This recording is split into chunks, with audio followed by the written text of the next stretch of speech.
ওম নমঃ শিবায়। বন্ধুরা, গল্প কাহিনী চ্যানেলে আপনাদের স্বাগত জানাই। আজ আমি এই ভিডিওতে এক কাহিনী বলতে চলেছি, যা শোনা মাত্রই আপনাদের জীবনে সুখ সম্পত্তি ও ধনবর্ষা হবে। তো চলুন কাহিনী শুরু করা যাক। ভগবান শিব মাতা পার্বতীকে বলেন, ভাগ্য আর কর্মের মধ্যে সম্পর্ক কি? তখন মাতা পার্বতী বলেন, ভাগ্য আর কর্ম দুটোই আলাদা। তখন ভগবান শিব বলেন, হে দেবী, এই কাহিনী শোনো, তাহলে জানতে পারবে যে কর্মের থেকেই ভাগ্য তৈরি হয়।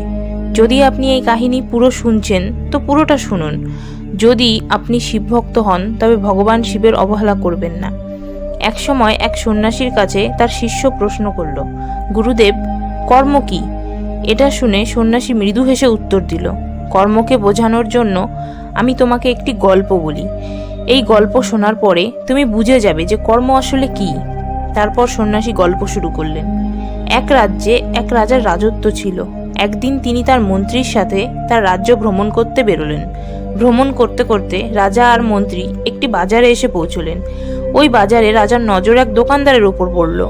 ওই দোকানদারকে দেখে না জানি হঠাৎ রাজার মনে কেন ইচ্ছে জাগলো যে আগামীকাল ওই দোকানদারকে আমি শুলে চড়াবো। এই কথা রাজা তার মন্ত্রীকে বললেন। মন্ত্রী কিছু বলার আগেই রাজা সেই দোকানের সামনে থেকে চলে গেলেন এবং অন্য কথা বলতে লাগলেন।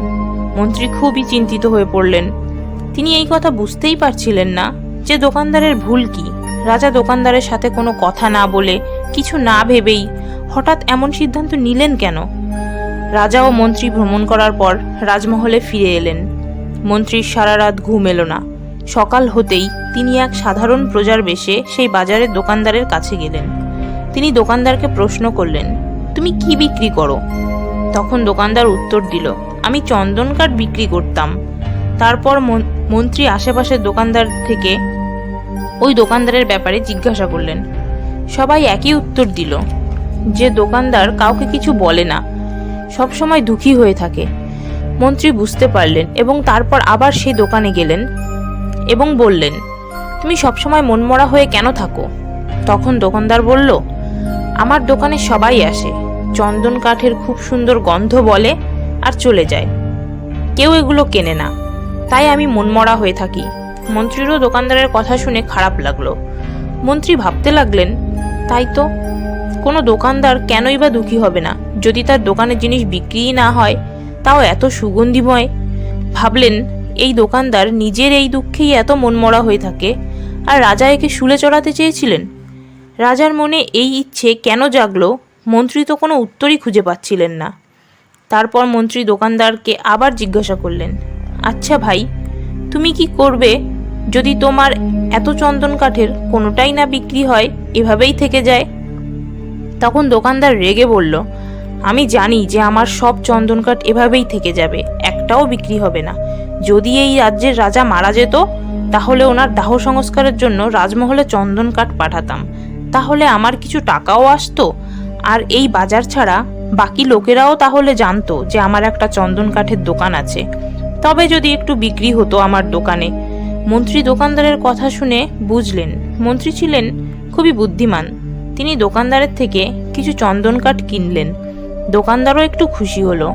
তারপর মন্ত্রী রাজসভায় ফিরে গেলেন এবং রাজার সামনে সেই চন্দন কাঠগুলো রেখে রাজাকে বললেন, এই চন্দন কাঠগুলো সেই দোকানদার আপনাকে উপহার দিয়েছে, যাকে আপনি শুলে চড়ানোর কথা ভেবেছেন। রাজা দেখলেন চন্দন কাঠ খুবই সুগন্ধি। রাজা খুব খুশি হলেন। মন্ত্রীকে কিছু স্বর্ণমুদ্রা দিয়ে বললেন, যাও, ওই দোকানদারকে গিয়ে বলো এগুলো তার পুরস্কার। এরপর থেকে যখনই রাজমহলে চন্দন কাঠের দরকার হবে, ওই দোকান থেকেই আনা হবে। মন্ত্রী ভাবলেন, এবার তো রাজা ওই দোকানদারকে শুলে চড়াতে পারবেন না, কারণ এরপর সারা জীবনের জন্য রাজমহলের চন্দন কাঠের দায়িত্ব যে ওই দোকানদারের। তারপর তিনি সেই দোকানের উদ্দেশ্যে রওনা দিলেন। এদিকে রাজা ভাবতে লাগলেন, দোকানদার তো খুবই ভালো মানুষ। আমি যখন ভাবছিলাম যে আগামীকাল ওকে শুলে চড়াবো, তখন হয়তো ওই দোকানদার ভাবছিল যে রাজা প্রথমবার আমার দোকানের সামনে এলেন, আমি ওনাকে আমার সুন্দর আর সুগন্ধিত চন্দন কাঠ উপহার দিই। আর আজ সে চন্দন কাঠ উপহার দিয়েই দিল। অকারণে আমি ওকে শুলে চড়ানোর কথা ভাবছিলাম। ওদিকে মন্ত্রী সেই দোকানদারের কাছে পৌঁছে গেলেন। মন্ত্রী সেই স্বর্ণমুদ্রাগুলো দোকানদারকে দিয়ে বললেন, আমি যে চন্দন কাঠগুলো কিনে নিয়ে গিয়েছিলাম সেগুলো রাজার খুব পছন্দ হয়েছে, তাই তোমাকে পুরস্কার স্বরূপ এই স্বর্ণ মুদ্রাগুলো তিনি দিয়েছেন।